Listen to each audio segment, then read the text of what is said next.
I guess that's it. It doesn't automatically stop. But this is a tape. So I wonder... Is it gonna just flip it for me? Yeah, it is.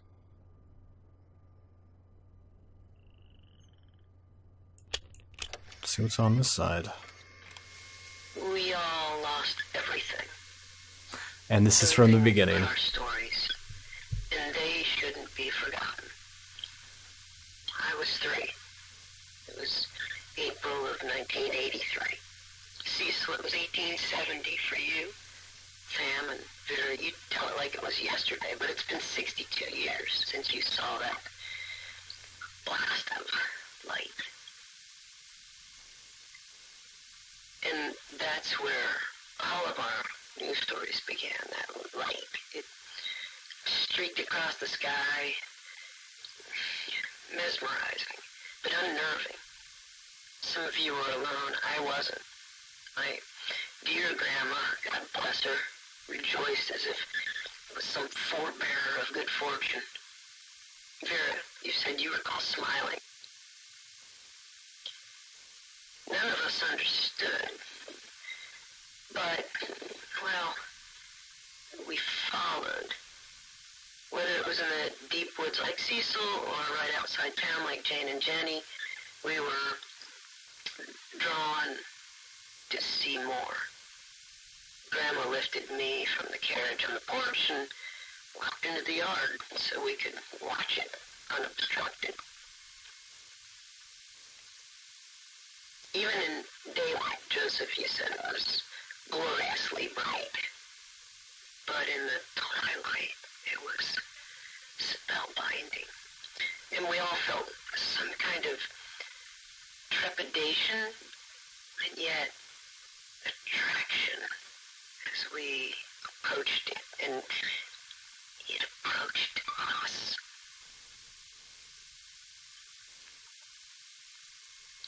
So close, so radiant, and a sound deep and vibrant, organic.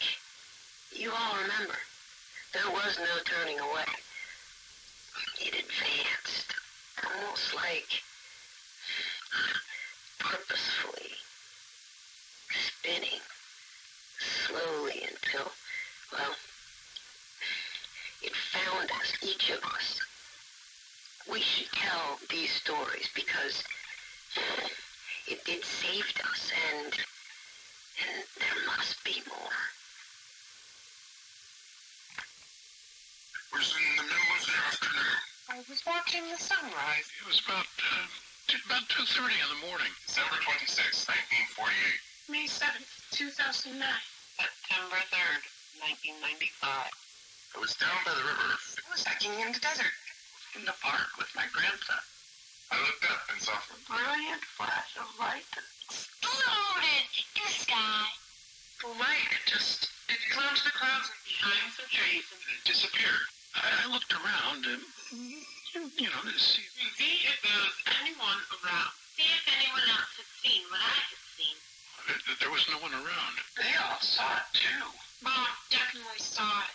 Well, it was just beautiful. There was something calming about it. Yeah, I don't mind telling you, I was kind of freaking out. I tried to follow it, trying to get a better look at it. Wanted to see it again.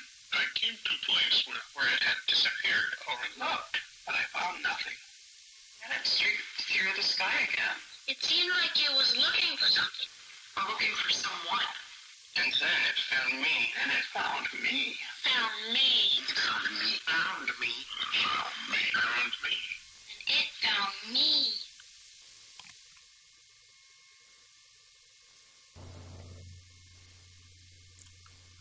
I'm gonna assume that's it. So now we know in the beginning why, I don't know why I paused it. In the beginning, why the voice was so distorted, because she was recording on a tape player like that.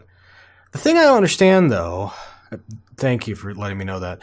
The thing I don't understand, though, is, well, it's not that I don't understand, I'm just not sure that a lot of those dates line up to the ages that those people sounded like when they were abducted and then came here.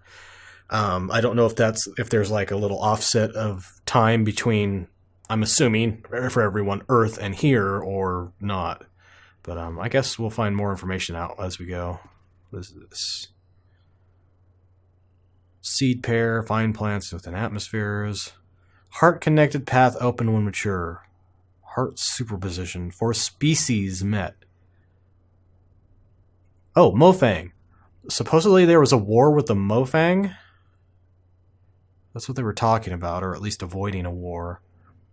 And their Earth and Mofang, or Sora, are connected. But there's 2 other ones. And there's connections between them and Earth as well. So is Mofang their twin, or is the other ones? Because it seems like Mofang's right across from them. I don't know. Weird. No, thank you for the backer reward item. There's got to be a better way to do that. Somebody's playing poker. What was this? You've got a notebook. It's time to read, I guess. Welcome. Okay, so I guess they were welcoming people as they kept coming in because they got used to it after a while, and that's why there's the greetings from the cave entrance that we saw. Welcome to Hunrath. Please give us a bit of information about you so we can get to know you a little better. Name, date you came from. Please use 4-digit year. Where you came from, country and city. When they say 4-digit year, that's why I'm wondering if some of the dates are off. I don't know. Circumstances under which you were taken. Please note any danger you notice. Emptied and filed on 12, 13, and 15 AH? After Hunrath? Maybe? I don't know. All right. Samuel Karen on January 2017. From Mamakara, Madagascar? I probably butchered that. I just arrived and was driving my supply truck along the coast south of Makakara. Wow. When I recall being washed away and the sea approached. He was 61 at the time. Vizel Regnabogen? Wow, that's a German name, and I butchered the hell out of it. From 1942.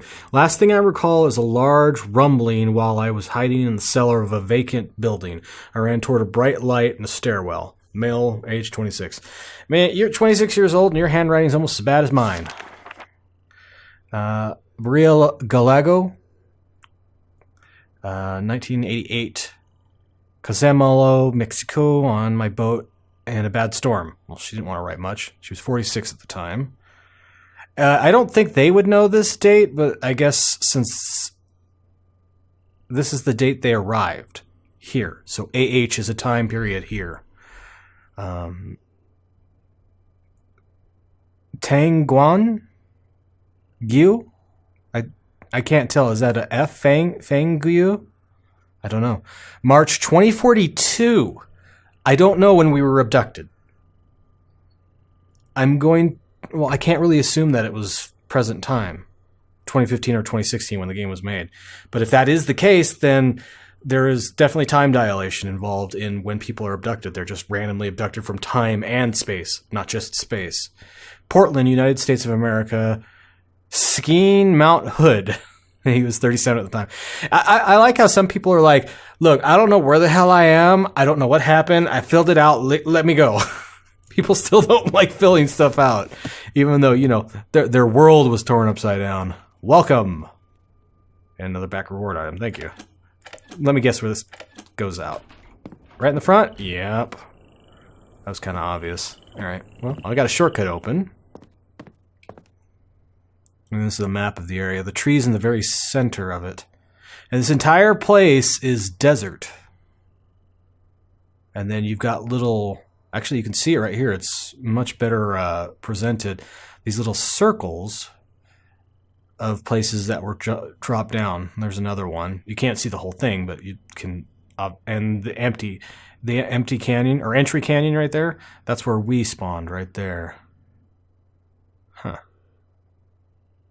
So I wonder how many abductions there were. I don't even know if they're all represented here, so I can't really count.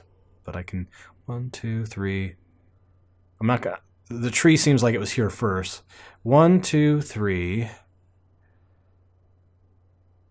4, 5, and I guess the whole thing would make 6? I don't know. I don't know how that works. What is this?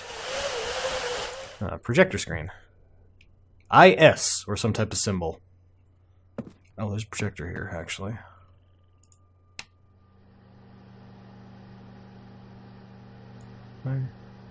Oh, I can rotate this. Is this supposed to be something on this map? Something right next to the tree? Or there's another projector screen over there, so... grab it. Kind of hard to see.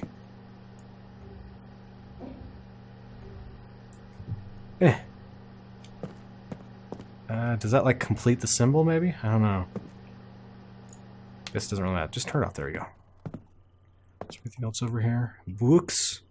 Another entrance that just goes off to the side of the porch. And we got some things to read. Can I get that down there?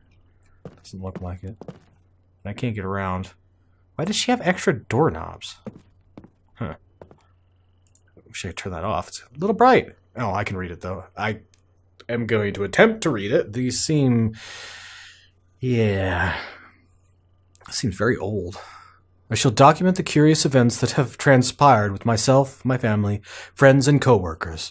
Hartnell is a peaceful mining town founded by my grandfather and nestled within the red rock of the desert in the Arizona territory. Okay, so the entire environment that we're sitting in is that environment. So since everything else is on top of this that we've seen so far, I'm going to assume this was the first abduction and laid the groundwork for the entire dome that we're in. Its 163 inhabitants heard a mighty explosion on the night of June 27th, 1903.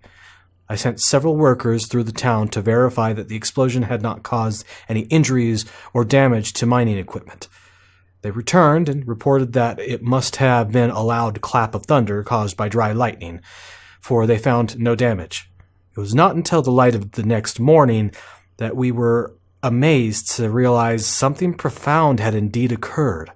At some point during the night, our entire mining facility and a large circle of the land around it seemed to have been scooped up and carried off to a completely different place, all without anyone knowing about it. Okay, so I'm guessing this is the rest of that. The entire landscape outside of our circle of desert could only be described as alien. Large floating rocks could be seen in the distance. No one had ever seen anything like it anywhere on Earth. We fully explored our new surroundings, hoping to find a way home. No way home was ever found. In fact, we soon discovered what we take for granted now. Not only could we not get back home, we also could not access the landscape outside the desert. Curiously, we discovered that a flow of water was provided from a high point on the rock, and we discovered a small tree growing in the very center of the circle. Our central tree that is so important to our lives here was just a mere sapling back then. So that was the big tree that we turned the water on for back there. All right. Species description. Mofang, the very first one, the one that they were going to quote-unquote war with. So I'm assuming there will be 2 other species in here by the description on the board in the back. Mofang. Through ambassador seeds, the Mofang were the first non-human species humans were introduced to. An Lang was the first to call the alien a Mofang, impressed with their advanced ability to imitate our sounds, movements, and mannerisms. Although they have a name for themselves, their language is mostly unpronounceable by humans. As a result, and because of their mimicry abilities, communication with the Mofang is primarily accomplished by their learning human languages rather than the humans learning to speak Mofang. They have been able to learn almost every human language represented in Hunrath, enough to provide functional, if rudimentary, communication.